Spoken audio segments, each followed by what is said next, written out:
पुस्तक का नाम गुरु, शिष्य और दीक्षा, श्रीमान क्रतुदास अधिकारी जी के द्वारा। अध्याय 1, गुरु तत्व एवं महात्म्य। गुरु का अर्थ है भारी। ज्ञान सभी से भारी है अर्थात महान है। अतः मूल पूर्ण ज्ञानी पुरुष श्री कृष्ण के लिए गुरु शब्द प्रयुक्त होता है। उनकी ही स्तुति की जाती है। सर्वभूत गुहावासम वासुदेवम जगद्गुरुम। श्रीमद् भागवतम 8.16.20 अर्थात सभी के हृदय में निवास करने वाले श्री कृष्ण वासुदेव संपूर्ण विश्व के गुरु हैं। कृष्ण वंदे जगद्गुरुम अर्थात जगद्गुरु श्री कृष्णचंद्र की मैं वंदना करता हूँ। ब्रह्म वैवर्त पुराण पूर्व भाग प्रकृति खंड अध्याय 46 श्लोक संख्या 59 और 71। नारायण नारद मुनि का संवाद। विष्णु मंत्र प्रदत्ता च स गुरु विष्णुर्भक्तिदः गुरुश्च ज्ञानदाता च तज्ज्ञानं कृष्ण भावनम्। आब्रहस्तरं प्रयन्तं यतो विश्वं चराचरम् आविर्भूतं तिरोभूतं किं वा ज्ञानं तयत्तदयन्तयः। वेदजं योगजं यदत्तसारं हरिर्सेवनं तत्त्ववानं सारभूतं च हरेरयन्द विडम्बनम्। गुरु वही है जो भगवान विष्णु मंत्र प्रदान करते हुए विष्णु की भक्ति प्रदान करे। गुरु वो है जो ज्ञान दाता हो और ज्ञान वही है जो भगवान कृष्ण में अटल प्रेम उत्पन्न कराए। क्योंकि यहाँ से लेकर ब्रह्मलोक पर्यंत चर अचर सहित सारा विश्व जिससे प्रकट और अंतर्हित होता है, उनके अतिरिक्त अन्य से क्या ज्ञान मिलेगा। अतः वेदों और योग की क्रियाओं का सार भाग यही है कि हम भगवान की सेवा करें।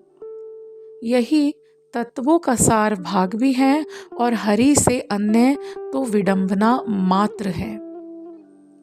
मूल गुरु अर्थात ज्ञान के स्रोत भगवान श्री कृष्ण ही हैं। जिस प्रकार एक छोटे से माइक्रोफोन को प्रयोग में लेने के लिए उसके साथ एक मार्ग निर्देशन की पुस्तिका आती है, उसी प्रकार भगवान श्री कृष्ण भौतिक जगत, आध्यात्मिक जगत, माया, जीव, प्रकृति आदि के रचयिता वे स्वयं हैं।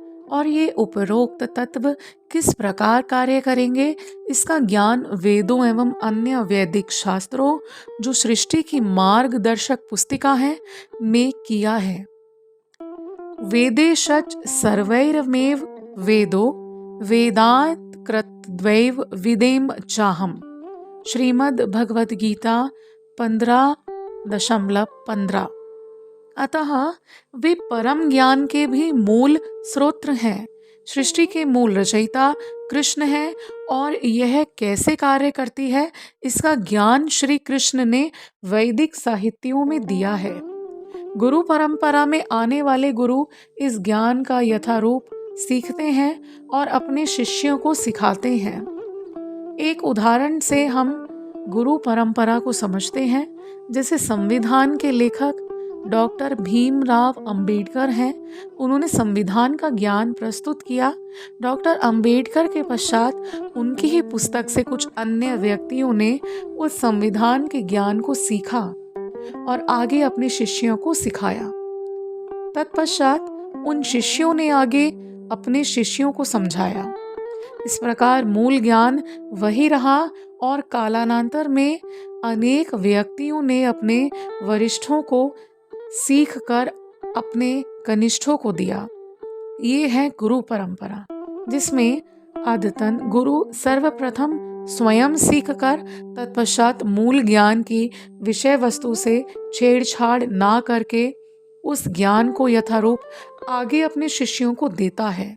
गुरु श्री कृष्ण से चली आने वाली परंपरा में ज्ञान लेता है और फिर उस ज्ञान को यथारूप अपने शिष्यों को प्रदान करता है। गुरु परंपरा एवं गुरु तत्व का संबंध यह है कि श्री गुरु तत्व केवल हमारे गुरु व्यक्तिगत स्वरूप में ही नहीं, अपितु उन गुरु के पीछे समस्त गुरु परंपरा, गौरांग महाप्रभु, नित्यानंद प्रभु, श्रीमती राधा रानी और श्री कृष्ण है। गुरु शब्द में गु का अर्थ है अंधकार और रू का अर्थ है प्रकाश। अतः गुरु का शाब्दिक अर्थ हुआ अंधकार से प्रकाश की ओर ले जाने वाला मार्गदर्शक। सही अर्थों में गुरु वही है जो अपने शिष्य को मार्गदर्शन करे और जो उचित हो उस ओर शिष्य को आगे बढ़ाने के लिए प्रेरित करे। स्कंद पुराण से गु शब्दस्य त्वम् अंधकारस्य रू शब्दस्य तन् निवारकः अंधकार निरोधित्वाद गुरु इति अभिधीयते। गु शब्द का अर्थ है अज्ञान का अंधकार, रू शब्द का अर्थ है इसे मिटाने वाला। इसलिए गुरु को गुरु कहा जाता है क्योंकि वे अज्ञान के अंधकार का नाश करते हैं। गुरु 3 प्रकार के होते हैं, कनिष्ठ, मध्यम और उत्तम अधिकारी। एक उत्तम अधिकारी ही महाभागवत अर्थात वास्तविक गुरु है। उत्तम अधिकारी गुरु को पूर्ण सत्य की तीनों अवधारणाओं का ज्ञान होना चाहिए, यथा ब्रह्म, परमात्मा और भगवान वदन्ति तत्त्ववदित्वरम यज्ञान मद्वयम ब्रह्मोति परमात्मेति भगवान नीति शब्दते। श्रीमद् भगवत गीता श्रीमद् भागवतम से 1.2.11। उत्तम अधिकारी गुरु भगवान में ही ब्रह्म और परमात्मा का दर्शन करता है और भगवान है श्री कृष्ण जो परम पुरुष है। उन भगवान श्री कृष्ण का वह भक्त होता है। कनिष्ठ अधिकारी गुरु पूर्ण सत्य को निराकार ब्रह्म में और मध्यम अधिकारी गुरु पूर्ण सत्य को ब्रह्म और परमात्मा में देखते हैं। निसंदेह उत्तम अधिकारी गुरु श्री कृष्ण का शुद्ध भक्त होता है। वह तत्वदर्शी होता है अर्थात जिसने सत्य का दर्शन किया हो। वह आत्म साक्षात्कार किया हुआ एक मुक्त पुरुष होता है जिसे हम उत्तम अधिकारी कहते हैं। मध्यम अधिकारी भी गुरु हो सकते हैं। मध्यम अधिकारी भक्त वह होते हैं जो विग्रह पूजा के साथ साथ भक्तों को यथा योग्य सम्मान देने में पटु होते हैं। इस संबंध में श्रीला भक्ति सिद्धांत प्रभुपाद की एक वार्तालाप प्रस्तुत है। राजेन बाबू, क्या मध्यम अधिकारी दीक्षा प्रदान कर सकता है? प्रभुपाद, वह दीक्षा के केवल प्राथमिक कर्तव्य निभा सकता है। वास्तविक प्रामाणिक दीक्षा गुरु तो उत्तम अधिकारी महाभागवत वैष्णव ही होता है। 2 प्रकार के वैष्णव होते हैं, रागात्मिक और रागानुग। जो सनातन भगवत धाम से होते हैं वह कृष्ण की प्रत्यक्ष रूप से सेवा करते हैं। यह रागात्मिक श्रीमती वृषभावनी और उनके प्रत्यक्ष विस्तारों की सेवा करते हैं। जो अपने स्मरण में इन रागात्मिकों की प्रत्यक्ष रूप से सेवा करते हैं और इनका आश्रय लेते हैं वह रागानुग होते हैं। वे आध्यात्मिक गुरु हैं। अद्वैतारक उपनिषद 17 और 18 से गुरुरेव पर ब्रह्म, गुरुरेव परागति, गुरुरेव परा विद्या, गुरुरेव परायणम, गुरुरेव पराकाष्ठा, गुरुरेव परम धनम, यस्मात् दुपदेष्टसौ तस्मात् गुरुतरो गुरुरिति। गुरु ही परम ब्रह्म परमात्मा है, गुरु ही परम श्रेष्ठ गति है, गुरु ही परा विद्या है और गुरु ही परायण यानी उत्तम आश्रय है। गुरु ही परिकाष्ठा है, गुरु ही परम यानी श्रेष्ठ धन है। जो श्रेष्ठ उपदेश करता है वही गुरु से गुरुतर अर्थात श्रेष्ठ से श्रेष्ठतम गुरु है, ऐसा जानना चाहिए। गुरुर ब्रह्मा गुरुर विष्णु गुरुर्देवो महेश्वरा गुरुर साक्षात परब्रह्म तस्मै श्री गुरुवे नमः। स्कंद पुराण उत्तरखंड एवं गुरु गीता में शिव जी श्री ब्रह्मा से इस श्लोक पर व्याख्या करते हुए कहते हैं कि गुरु ब्रह्मा की भांति अपने शिष्यों के जीवन में आध्यात्मिक तत्व की सृष्टि करते हैं। गुरु विष्णु की भांति अपने शिष्यों का पालन करते हैं, उन्हें ज्ञान देकर। गुरु अपने शिष्यों के संशयों का नाश करते हैं, शिवजी की भांति। गुरु साक्षात परब्रह्म है। कहने का अर्थ है कि गुरु भगवान को बहुत प्रिय हैं। इसलिए भगवान श्री कृष्ण अपने गुरु को और गुरु से अभिन्न मानते हैं। ऐसे गुरु को मैं प्रणाम करता हूँ। मनु संहिता में कहा गया है कि इस श्लोक का तात्पर्य यह नहीं है कि गुरु ही ब्रह्मा, विष्णु या शिव हो गए। अभी तो इसका तात्पर्य है कि गुरु को विष्णु, शिव तथा ब्रह्मा के समान आदर देना चाहिए, क्योंकि वे हमें भगवत प्राप्ति का मार्ग दर्शाते हैं। उदाहरण स्वरूप यदि कहा जाए कि महाराणा प्रताप तो शेर हैं, तो इसका अर्थ यह नहीं है कि महाराणा प्रताप शेर बन गए, परंतु वह शेर के समान शूरवीर हैं। गुरु विष्णु की तरह आदरणीय है। वह तो विष्णु या हरि के अति प्रिय दास हैं और हमें भी हरि का दास बना सकते हैं। साक्षात् द्वितत्वेन समस्त शास्त्रे उत्सुक्त तथा भाव्यत एवं सद्भिः, अर्थात समस्त शास्त्रों का कथन है कि गुरु साक्षात हरि हैं।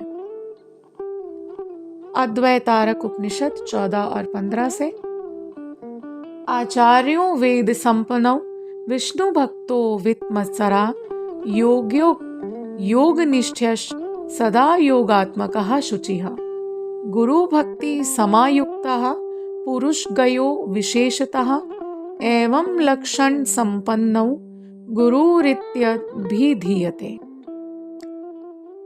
वह सर्वश्रेष्ठ आचार्य हैं जो वेदों को जानते हैं, भगवान विष्णु के भक्त हैं, किसी से द्वेष नहीं रखते, जो योग जानते हैं और उस पर अपना मत रखते हैं। योग उनके आचरण का हिस्सा होता है, पवित्र है, अपने गुरु का सम्मान करते हैं और पुरुष यानी श्री कृष्ण तत्व को समझते हैं। श्री चैतन्य चरितामृत आदि लीला 1.44 में कहा गया है, यद्यपि आमार गुरु चैतन्य दास तथापि जानिए आमी ताहार प्रकाश। अर्थात यद्यपि मेरे गुरु भगवान श्री कृष्ण के दास हैं, तथापि वे मेरे लिए श्री कृष्ण के प्रकाश हैं, अर्थात उन्हीं के समान पूजनीय हैं। श्री गुरुवाष्टक 6 से निकुंज यूनो रतिकेली सिद्धये यायालिर्भिर्युक्ते अपेक्षणीया ततात्रिदाक्ष्याद् अतिवल्लभस्य वंदे गुरु श्री चरणारविंदम। श्री गुरु श्री कृष्ण के सेवक अवतार हैं, अतः वे श्री श्री राधा कृष्ण की सेवा में अत्यंत निपुण हैं। श्री गुरुदेव कृष्ण को अति प्रिय हैं, क्योंकि वे श्री राधा कृष्ण की माधुर्य लीलाओं को अत्यंत श्रेष्ठता से संपन्न करने के लिए विभिन्न प्रकार का आयोजन करती हुई गोपियों की सहायता करने में निपुण हैं। ऐसे श्री गुरुदेव के चरण कमलों में मैं सादर वंदना करता हूँ। गुरु भगवान श्री कृष्ण के प्रेमी भक्त होते हैं। एक उत्तम अधिकारी गुरु श्री कृष्ण प्रेम प्राप्त कर चुके होते हैं और वे कृष्ण के अंतरंग पार्षद होते हैं। वे राधा प्रिय सखी श्रीमती राधा रानी की सखी हैं, जो राधा कृष्ण को कुंजों में मिलवाने में अत्यंत निपुण हैं। भगवान श्री कृष्ण की सर्वोत्तम सेवक हैं श्रीमती राधा रानी। श्री गौरांग महाप्रभु के अनुगामी गुरु श्रीमती राधा रानी के सेवक होते हैं, क्योंकि श्री चैतन्य महाप्रभु का मत है, रम्या काचिदुपासान व्रज वधूर वर्गेण या कल्पिता, अर्थात श्री कृष्ण की आराधना की सर्वोत्तम विधि है व्रज वधुओं जैसी सेवा विधि। इसलिए श्री चैतन्य महाप्रभु के अनुगामी श्रीमती राधा रानी के अनुगामी मतलब रागानुग होते हैं और राधा रानी के सर्वोत्तम सेवक होते हैं। वे श्रीमती राधा रानी के मार्गदर्शन में श्री श्री राधा कृष्ण की सेवा करते हैं। इसलिए शास्त्रों में एवं साधुओं द्वारा एक शिष्य के लिए गुरु को साक्षात श्री कृष्ण व श्री कृष्ण के समान ही पूजनीय बताया गया है। साक्षाद्वरित्वेन समस्त शास्त्रे उपसुक्त तथा भाव्यत एवं सद्भिः, अर्थात समस्त शास्त्रों एवं साधुओं का मत है कि श्री गुरु साक्षात श्री हरि यानी श्री कृष्ण के समान है। भक्ति संदर्भ अनुच्छेद 237 से यो मंत्रः स गुरु साक्षात यो गुरु स हरि स्वयं गुरुर्यस्या भवेत तुष्ट तस्या तुष्टौ हरि स्वयं, यानी जो मंत्र है वही साक्षात गुरु है और शिष्य के लिए गुरु ही श्री हरि के समान पूज्य हैं। श्री गुरुदेव जिनके प्रति प्रसन्न रहते हैं, श्री भगवान भी उनके प्रति प्रसन्न हो जाते हैं। जो भगवत धाम में आए हैं वही भगवत धाम का संदेश हमें दे सकते हैं और कोई नहीं। प्रेमा भक्ति के सूत्र की एक डोर गोलोक में श्री कृष्ण के चरणों से जुड़ी हुई है और उसका दूसरा छोर गुरु भगवत धाम से लेकर आते हैं। बद्धजीव भौतिक जगत के कुएं में फंसा है और गुरु उस कुएं के बाहर खड़े होकर एक रस्सी शिष्य की तरफ फेंकते हैं और शिष्य को उस रस्सी को जोर से पकड़ने को कहते हैं और फिर रस्सी को ऊपर की ओर खींचकर गुरु शिष्य को भौतिक जगत के कुएं से बाहर निकालते हैं। एक शिष्य को भौतिक जगत से निकालने के लिए गुरु को बहुत परिश्रम करना पड़ता है, तब एक शिष्य मुक्त होता है और इससे गुरु की प्रसन्नता होती है। पर यह एक कड़ा काम है, इसके साथ ही शिष्य को भी उस रस्सी को पकड़ना होगा, पकड़कर रखना होगा और गुरु के निर्देशों का यथारूप पालन करना होगा, तभी गुरु आपको निकाल सकते हैं। कोई बहुत ही निष्ठावान हो तो ही उसकी गुरु सहायता करते हैं, अन्यथा यदि शिष्य आज्ञा पालन ना करे, आलस्य करे, अपराध करे तो गुरु शिष्य की सहायता करने के लिए बाध्य नहीं है। यदि गुरु इतना प्रयत्न करते हैं और तब भी शिष्य आज्ञा पालन नहीं करता है तो उसका पुनः पतन हो जाता है, तो गुरु को दुख होता है। श्रीमद् भागवतम 11.17.27 से आचार्यम माम विजानियान वन्मयित कहीर्चितः नामृत्य बुद्धिर्यासुयेत सर्वदेवमयो गुरुः, अर्थात मनुष्य को चाहिए कि आचार्य को मेरा ही स्वरूप जाने और किसी भी प्रकार से उनका अनादर नहीं करे, उन्हें सामान्य पुरुष समझते हुए उनसे ईर्ष्या द्वेष नहीं रखे, क्योंकि वह समस्त देवताओं के प्रतिनिधि हैं। तात्पर्य, यह श्लोक चैतन्य चरितामृत आदि लीला 1.46 में आया है। श्रील प्रभुपाद ने इसकी टीका इस प्रकार की है कि इसे भगवान श्री कृष्ण ने तब कहा था जब उद्धव ने उनसे सामाजिक तथा आध्यात्मिक वर्णाश्रम प्रणाली के विषय में प्रश्न किया था। वे यह विशेष शिक्षा दे रहे थे कि ब्रह्मचारी को गुरु के संरक्षण में किस प्रकार व्यवहार करना चाहिए। गुरु अपने शिष्यों द्वारा प्रदत्त सुविधाओं का भोक्ता नहीं होता, वह तो माता पिता के तुल्य होता है। कोई भी बालक अपने माता पिता की सतर्क सेवा के बिना उन्नत मनुष्य नहीं बन सकता। इसी प्रकार गुरु की देखरेख के बिना कोई व्यक्ति सेवा पद को प्राप्त नहीं कर सकता। गुरु को आचार्य भी कहा जाता है। मनु संहिता 2.140 में कहा है में आचार्य के कर्तव्य बताए गए हैं, उसमें बताया गया है कि गुरु शिष्यों का दायित्व अपने ऊपर लेते हैं, उन्हें वैदिक ज्ञान की जटिलताओं समेत शिक्षा देते हैं और उनको द्विज बनाते हैं। आध्यात्मिक विज्ञान के अध्ययन के लिए दीक्षित करने का उत्सव उपनीति अर्थात गुरु के निकटतर लाने का अनुष्ठान कहलाता है। जिसे गुरु के निकट नहीं लाया जा सकता वह जनेऊ नहीं पहन सकता, इस तरह उसे शूद्र कहा जाता है। ब्राह्मण, क्षत्रिय तथा वैश्य द्वारा पहना जाने वाला जनेऊ गुरु दीक्षा का प्रतीक है। यदि इससे कुलीनता की श्रेष्ठता वधारनी हो तो इसका पहनना व्यर्थ है।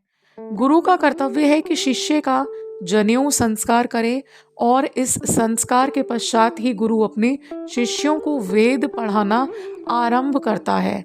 गुरु की अनुमति प्राप्त होने पर शूद्र के रूप में जन्मे व्यक्ति को भी ऐसी दीक्षा से रोका नहीं जा सकता, क्योंकि गुरु को ही शिष्य को ब्राह्मण बनाने का उचित अधिकार प्राप्त है, यदि वह उसे पूर्णतया योग्य समझे। वायु पुराण में आचार्य की परिभाषा उस व्यक्ति के रूप में की गई है जो समस्त वैदिक वाङ्मय के सार को समझता है, वेदों के उद्देश्य को बताता है, उनके विधि विधानों को मानता है और अपने शिष्यों को उसी प्रकार से कर्म करने की शिक्षा देता है। महती दयावश ही भगवान गुरु रूप में स्वयं को प्रकट करते हैं, इसलिए आचार्य के व्यवहार में भगवान की दिव्य सेवा के अतिरिक्त और कोई कार्यकलाप नहीं होता। वे सेवा के परम स्वामी है। ऐसे स्थिर भगवत भक्त की शरण ग्रहण करना उचित है, क्योंकि वह आश्रय विग्रह कहलाता है। यदि कोई अपने को आचार्य कहता है किंतु उसमें ईश्वर की सेवा की प्रवृत्ति नहीं है, तो उसे अपराधी समझना चाहिए और उसकी यह अपराधी मनोवृत्ति उसे आचार्य बनने के अयोग्य ठहराती है।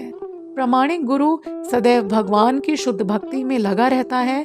इस परीक्षा से वह भगवान का प्रत्यक्ष स्वरूप तथा श्री नित्यानंद प्रभु का वास्तविक प्रतिनिधि कहलाता है। ऐसा दिव्य गुरु आचार्य देव माना जाता है।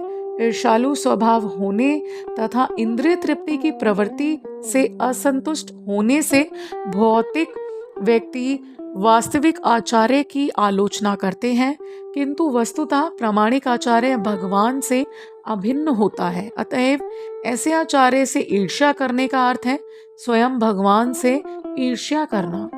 इससे आध्यात्मिक साक्षात्कार के मार्ग में अवरोध उत्पन्न होगा। जैसा कि पहले कहा जा चुका है कि शिष्य को चाहिए कि गुरु को श्री कृष्ण का स्वरूप माने, किंतु यह स्मरण रखना होगा कि गुरु को भगवान की दिव्य लीलाओं का अनुकरण करने का कोई अधिकार नहीं है। कृत्रिम गुरु अपने शिष्यों की भावनाओं का अनुचित लाभ उठाने के लिए अपने आप को हर प्रकार से श्री कृष्ण से अभिन्न बतलाते हैं, किंतु ऐसे निर्विशेषवादी अपने शिष्यों को केवल पथ भ्रष्ट ही करते हैं, क्योंकि उनका परम उद्देश्य भगवान से तादात्म्य है। यह भक्ति संप्रदाय के सिद्धांतों के विपरीत है। वास्तविक वैदिक दर्शन तो अचिंत्य भेदाभेद है, जो प्रत्येक वस्तु को एक ही समय भगवान से अभिन्न और भिन्न बतलाता है। श्री रघुनाथ दास गोस्वामी इसकी पुष्टि करते हैं कि प्रामाणिक गुरु का वास्तविक पद यही है, और वे यह कहते हैं कि मनुष्य को चाहिए कि अपने गुरु को मुकुंद यानी श्री कृष्ण से घनिष्ठ संबंध रखने वाले महाभागवत के रूप में देखे। श्रील जीव गोस्वामी ने भक्ति संदर्भ 213 में यह स्पष्ट परिभाषा दी है कि गुरु तथा शिवजी को भगवान का स्वरूप मानने का अर्थ है कि भगवान को प्रिय होना, ना कि उनसे अभिन्न होना है। श्रील रघुनाथ दास गोस्वामी तथा श्रील जीव गोस्वामी के पद चिन्हों का अनुसरण करते हुए पूर्ववर्ती आचार्यों ने यथा श्रील विश्वनाथ चक्रवर्ती ठाकुर ने इसी सत्य की पुष्टि की है। गुरु की स्तुति करते हुए श्रीला विश्वनाथ चक्रवर्ती ठाकुर ने पुष्टि की है कि सारे शास्त्र एवं साधु गुरु को भगवान से इसलिए अभिन्न मानते हैं क्योंकि वह भगवान को अत्यंत प्रिय होता है और वह भगवान का विश्वस्त सेवक होता है। इसलिए गौड़ीय वैष्णव श्रील गुरुदेव की पूजा भगवान के सेवक के रूप में करते हैं। समस्त प्राचीन भक्ति साहित्य में तथा श्रील नरोत्तम दास ठाकुर, श्रील भक्ति विनोद ठाकुर तथा अन्य अनन्य वैष्णवों के अर्वाचीन गीतों में गुरु को या तो श्रीमती राधा रानी के विश्वस्त संगिनी के रूप में या श्रील नित्यानंद प्रभु का स्वरूप माना जाता है। अतः हमें गुरु को भगवान का प्रिय जानकर उनकी पूजा करनी चाहिए। गुरु वरम मुकुंदम प्रेष्ठात्वे श्री मना शिक्षा 2 से, अर्थात मेरे गुरु भगवान मुकुंद के प्रिय हैं। कृष्ण गुरु की संपत्ति है। गुरु ने कृष्ण को अपनी प्रेममयी सेवा से बांधा हुआ है और यदि हमें भी कृष्ण चाहिए अथवा उनकी प्रेममयी सेवा भक्ति चाहिए तो वह हमें गुरु ही प्रदान कर सकते हैं। ओहो वैष्णव ठाकुर से, कृष्ण से तुम्हार कृष्ण देते पारो, तुम्हार शक्ति अच्छे अमित कंगाल, कृष्ण कृष्ण बाली धाई तब पाछे पाछे।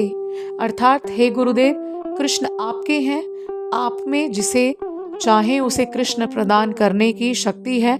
मैं कंगाल हूँ और केवल कृष्ण कृष्ण चिल्लाता हुआ आपके पीछे पीछे दौड़ रहा हूँ। और क्योंकि गुरुदेव के हृदय में कृष्ण विराजमान होते हैं अतः वह चलते फिरते तीर्थ हैं। पद्म पुराण भूमि खंड अध्याय 123 श्लोक 52 भगवान विष्णु राजा वेन का संवाद। स्वठल्याजो तक्तार सर्वं भ्राम्यं मलं प्रणश्यन्ति, जन्म जन्मांतर कृता पापान गुरु तीर्थम प्रमाण श्यते, संसार ताराण्यैव यज्ञम तीर्थ मुक्तमम। अर्थात भूतल पर प्रकट हुए जल से बाहर का ही सारा मल नष्ट होता है, किंतु गुरु रूपी तीर्थ जन्म जन्मांतर के पापों का भी नाश कर डालते हैं। संसार में जीवों का उद्धार करने के लिए गुरु चलता फिरता उत्तम तीर्थ है। अतः एक शिष्य के लिए गुरु स्वयं हरि के समान पूजनीय है, क्योंकि गुरु उसे श्री कृष्ण की सेवा में संलग्न करते हैं और इस प्रकार शिष्य का आत्यांतिक कल्याण हो पाता है। और इसी के साथ हमारा अध्याय गुरु तत्व एवं महात्म्य यहीं संपूर्ण हुआ। हरे कृष्णा।